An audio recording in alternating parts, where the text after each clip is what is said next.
apparently against Battle last week. So be interested to see how that plays into it. Of course, they've got a 7-0 record, but again, Union could actually catch them with a loss, and then of course Union went out. Be interested to see what happens with the Mountain 7 standings. Still not heard anything on Rye Cove and Twin Valley. And you probably won't. Ladies and gentlemen, you're not missing anything here at the game as two of the referees are talking to John Battle's coach, and Coach Sally's wanting to know what's going on. Looks like the one official is telling Luke Reed a joke. I'm not for sure what the joke is. So what they did, they declined the personal foul face mask, and then there's going to be a penalty against John Battle. So John Battle declined the penalty because they wanted to take the run back. So if that confused everybody, basically it's going to be John Battle ball at the 37-yard line.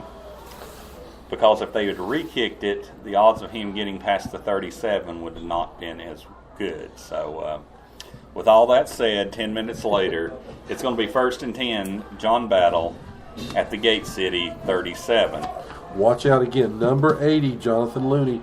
He's lined up as the right wide receiver, closest to Gate City side, 6'5". He's got the advantage. See if they throw it up to him here in a few minutes. Walker Osmond back in at quarterback as he hands the ball straight ahead.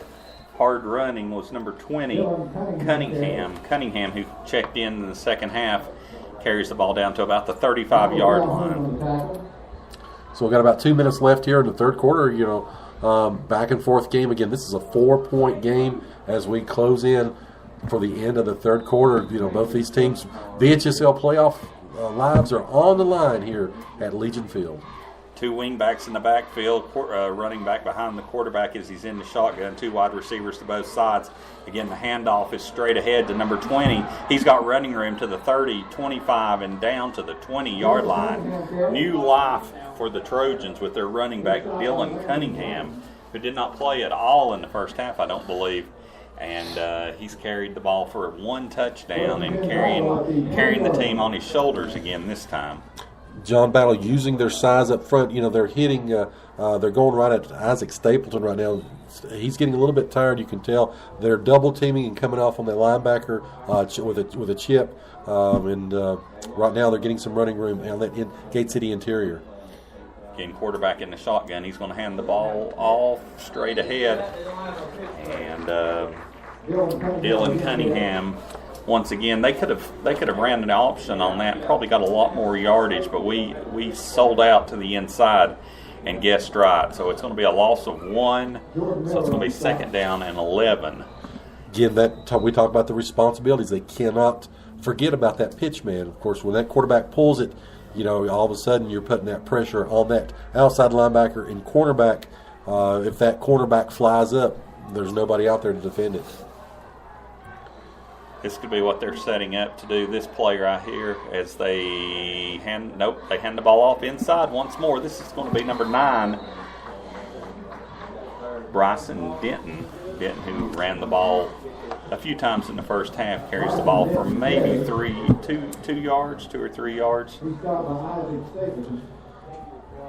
We talked about Stapleton. Of course, he made the play there. Of course, John Battle has done a good job here in the second half, staying, as we say, ahead of the chains, getting 3rd and shorts. This one is a 3rd and long, 3rd and 10.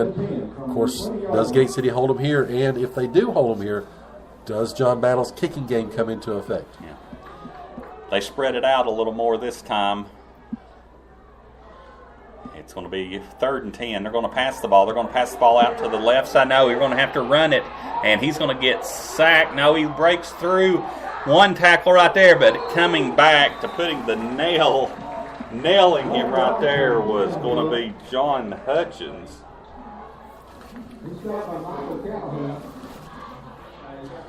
Michael Calhoun. Again, excuse me. On a play again. Does John Battle go for 3 here, or do they call a timeout and go for another conversion?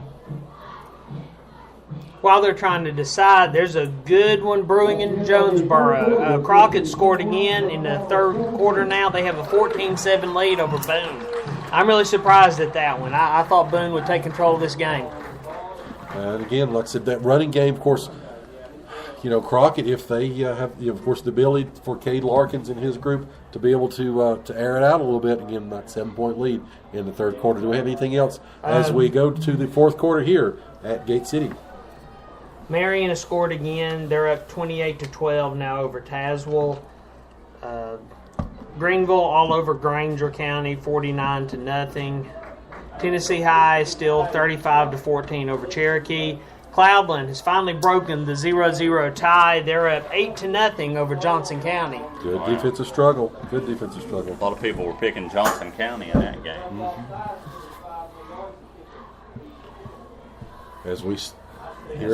I'm sorry, Joe. As we come back to action, it's going to be a loss of 2 on the play. It's going to be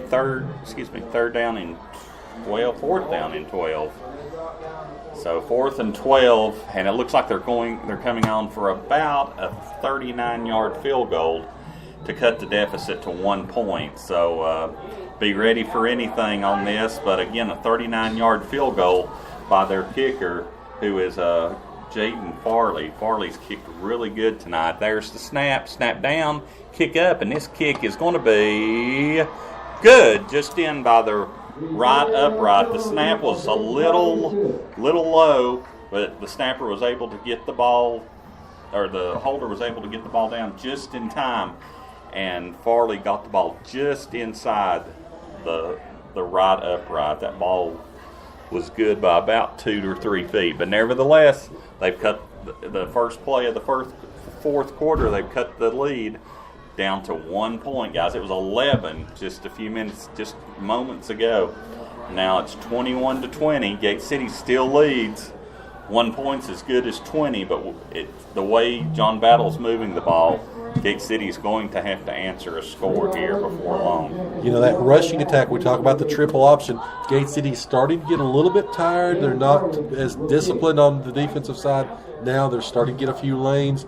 Let's see if Gate City can get the momentum back. They had a great sustained drive in the third quarter. See if they can go right back down the field and extend their lead. As looks like Gate City's got a lot up. They've got a big gap though from about the 35 to about the 15. See if John Battle kicks it there. We've got three deep returners. Carson Jenkins is also back this time to return the ball, along with. This one I don't believe is going to be returned as Roten watches it bounce over his head into the end zone for a touchback. I was just looking, guys, at the gentlemen who've played down here for us. You can tell by the dirty uniforms. We've got a lot of clean uniforms down here, and I bet we've not played 20 different players. So, talking about the players getting tired, John Battle's is being able to switch out a lot more players. And again, I bet we've not played over 20 players tonight. John Battle's got 55 on their roster, and like I said, some of that depth you can see right now. Again, we're going to have Sally under center. Sally's gone all the way except for 1 or 2 plays tonight. He's going to hand the ball off to Reed. Reed's got a hole. Reed's got a big hole. He's at the 30, 35, 40, and he's finally tackled from behind as he gets up and pumps his fist and says, let's go, boys. Get on my shoulders, and I'll take you to the end zone. It's going to be 1st and 10, Gate City. Reed did a really good job there of holding on to the ball. Bristol Battle was trying their best to strip it out, and he just tucked it in and kept going. That's got him over 100 yards for the 4th consecutive game. Again, he's got 19 carries for 111 yards. So,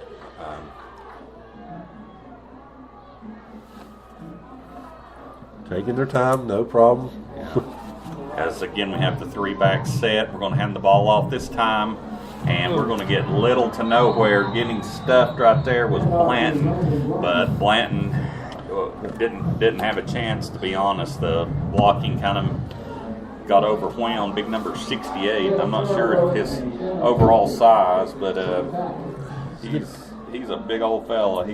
I believe someone missed him because he came through that line pretty quick. And the sprint draw, they're just running that way too slow. The linebackers are able to read it, and again, you just can't do that with that particular play. And aren't equipped to be able to run that play so far. It's got to develop quicker. 2nd and 14, as Blanton runs the ball again, tries to twist and turn, and he's going to get maybe back to the line of scrimmage.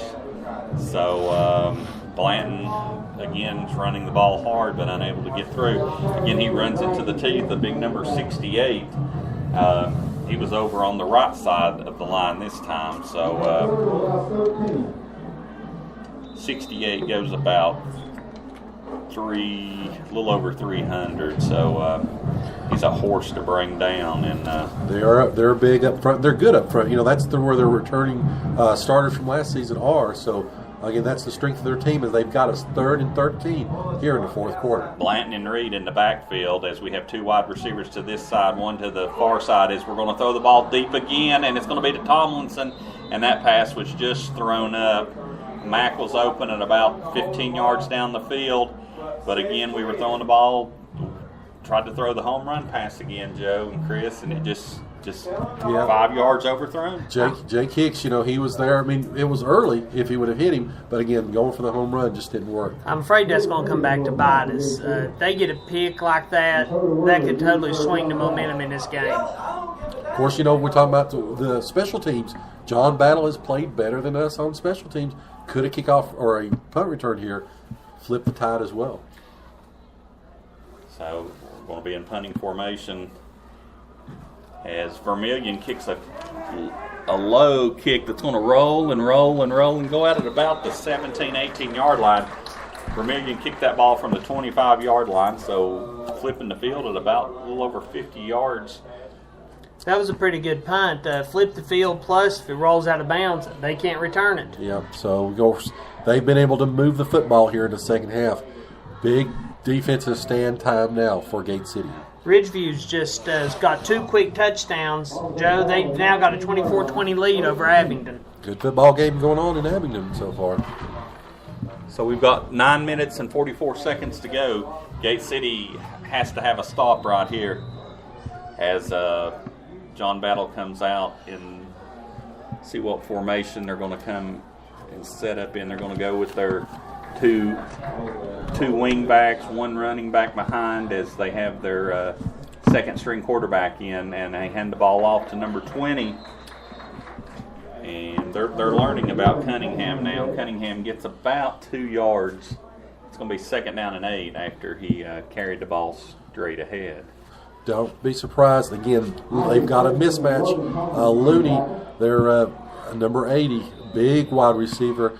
They've not really paid a lot of attention to him tonight. But, again, he's got a mismatch against DeAndre Mack on a jump ball. If Battle will go for it. So as the wide receiver marks to the referee that he's eligible, this time they send the wide receiver in motion. He is going to throw it. He's going to throw it to their running back coming out of the backfield. And that pass is going to be complete, but he's tackled just as he gets the pass. Jace Mathis on the stop. The pass was complete to number 36, Turner Lyon. He gets about 6 yards, but it's still going to be 3rd down and about 5. Big play here for the Blue Devil defense. See if they can, again, force John Battle to a punt. Do they hand the ball off to 20, or do they try another one of the passes out to their running back who's going in motion once more as they trying to draw Gate City off? There's now 7 seconds on the clock as they run the running back across the formation. And they almost had 2 people in formation as the quarterback keeps the ball and is able to get the first down. There was a lot of movement on that play. They almost had two gentlemen moving at one time as they had one wide receiver going completely across the field, and then they send the other running back or wing back behind the quarterback. So a lot of movement on that play. Just trying to create a mismatch again. They've not run the quarterback as much since the first quarter. That play is there for John Battle to take, and again they did it for the first down there. Again, they hand the ball off straight ahead, and it's going to go to 20, and he's going to get to about the 30-yard line. Joe, they run a ton of movement, but it really doesn't mean nothing really comes out of it. There's just a lot of, run to the left, run to the right, run behind the quarterback to set up. but there's no matter what they do, they're still handing the ball off to their running back. What did they pass the ball maybe 4 times tonight? Yeah, they've only completed a couple short ones. They're